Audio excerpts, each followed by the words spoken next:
Rue Saint-Honoré, nous pouvons voir la façade de l'église Saint-Roch. Cette église, qui est l'une des plus riches en œuvres d'art de Paris, a été commencée en 1653 et achevée en 1719. La façade, toute classique, est l'œuvre de Robert de Cotte, celui qui a terminé la chapelle royale de Versailles. Ici Saint-Roch avec son chien. Devant l'église, un escalier de 13 marches pour compenser la butte Saint-Roch.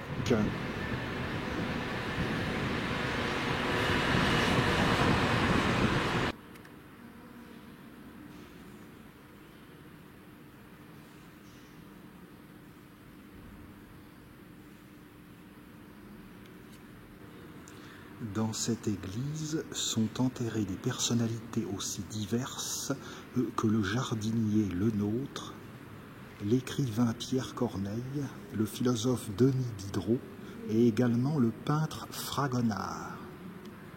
Ici, le financier John Lass s'est converti au catholicisme.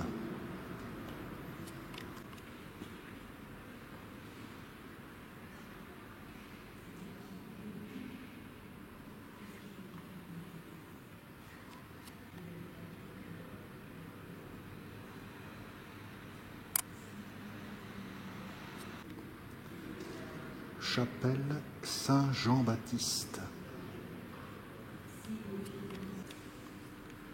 Le baptême du Christ de Lemoine, père et fils, est un groupe sculpté qui a échappé au vandalisme révolutionnaire. Chapelle Saint-Nicolas.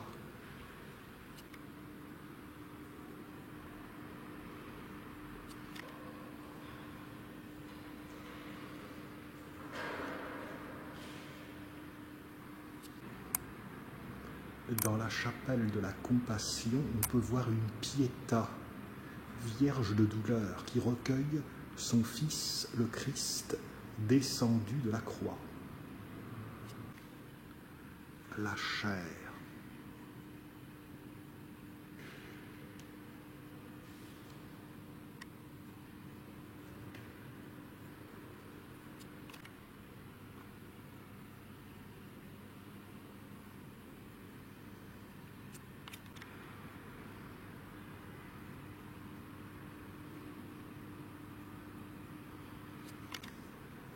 Chapelle Sainte-Suzanne.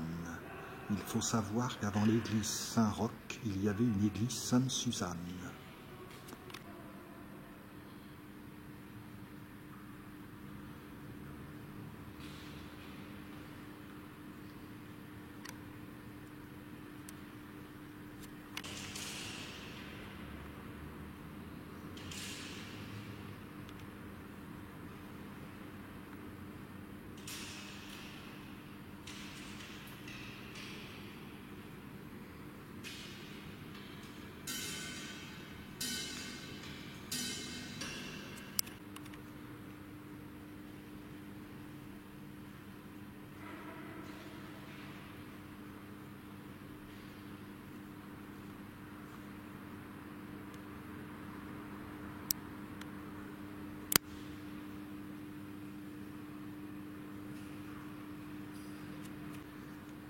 Dans le déambulatoire, on peut voir la chapelle de la Vierge, qui est un chef-d'œuvre baroque de Jules Hardouin-Mansart.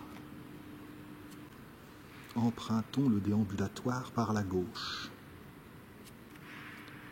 Le buste d'André Lenôtre, 1613-1700, qui, comme je l'ai dit, est enterré dans l'église Saint-Roch. Grand jardinier de Fouquet, puis de Louis XIV. À la gloire de Dieu, ici repose le corps d'André Lenôtre, chevalier de l'ordre de Saint-Michel, conseiller du roi, contrôleur général des bâtiments de Sa Majesté, arts et manufactures de France, et préposé à l'embellissement des jardins de Versailles et autres maisons royales. La force et l'étendue de son génie le rendaient si singulier dans l'art du jardinage qu'on peut le regarder comme en ayant inventé les beautés principales et porté toutes les autres à leur dernière perfection. Il répondit en quelque sorte par l'excellence de ses ouvrages à la grandeur et à la magnificence du monarque qui l'a servi et dont il a été comblé de bienfaits. La France n'a pas seulement profité de son industrie, tous les princes de l'Europe ont voulu avoir de ses élèves et il n'a point eu de concurrent qui lui fût comparable. Il naquit en l'année 1613 et mourut dans le mois de septembre de l'année 1700. Dans la chapelle Saint-Vincent de Paul, on peut voir un bas-relief Jésus trahi par Judas. Jésus devant Caïphe, dans la chapelle Saint-Joseph. À la base des colonnes du chœur, on voit du marbre coloré. Chapelle Saint-François de Sales, Jésus accablé d'outrage. Les couvents des Jacobins et des Feuillants ayant été détruits, un certain nombre d'œuvres d'art sont regroupées ici.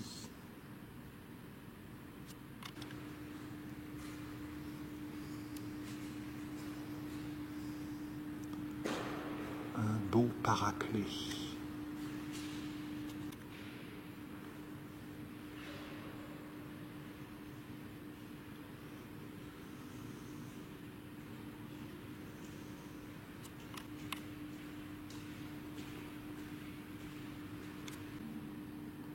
Cette chapelle est une rotonde.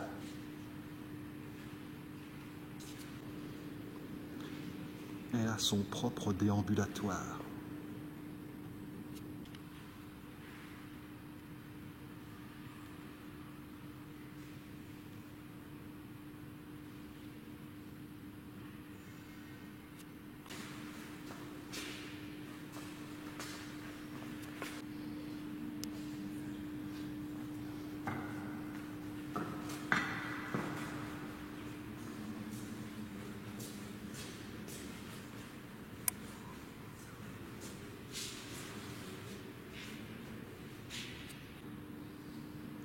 Nombreux tableaux sur la vie du Christ dans ce déambulatoire.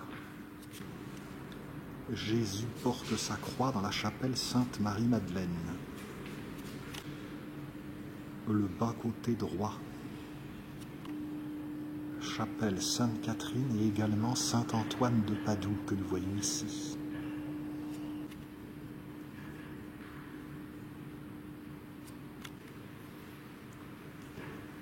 Chapelle Sainte-Thérèse.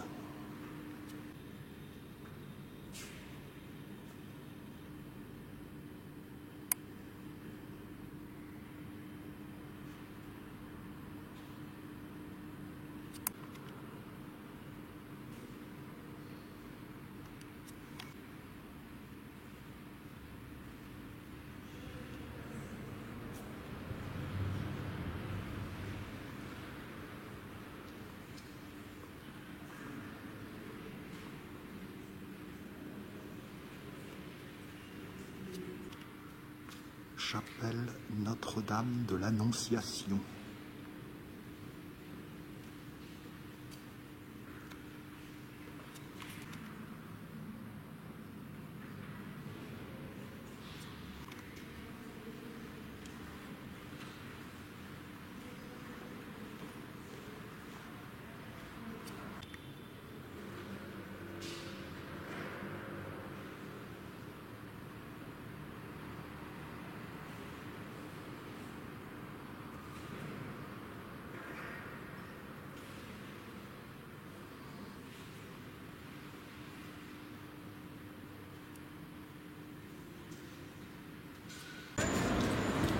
Le 5 octobre 1795, des insurgés royalistes étaient massés au pied de l'église, sur les marches. Le général Bonaparte a fait placer une pièce d'artillerie et il les a mitraillés. Voici qui clôt la découverte de cette église Saint-Roch.